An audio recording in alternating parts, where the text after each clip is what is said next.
Çıldır gölü dalga dalga sallanar. Nasıl tarif edem çıldırım seni.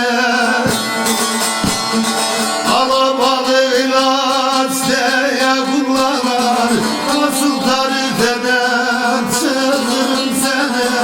Nasıl tarif edem vatanım seni.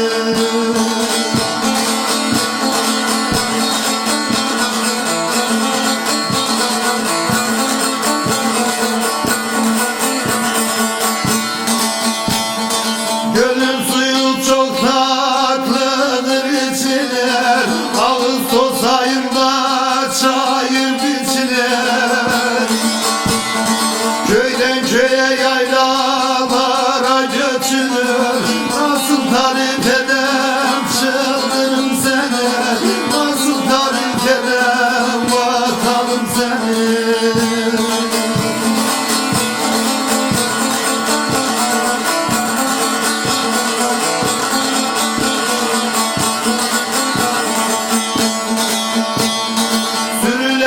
Sıra sıra sayılır. Tereyağı tenekiye koyulur. Yoğurdu peyniri insan doyurur. Nasıl tarif edem çıldırım seni. Nasıl tarif edem vatanım seni.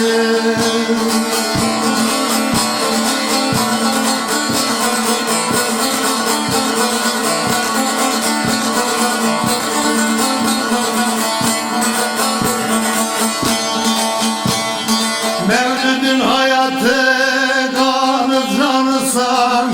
Kullanısın şöhretinsin şanısın. Türkiye'm destanlar sözden tanısın. Nasıl tarif edem çıldırım seni.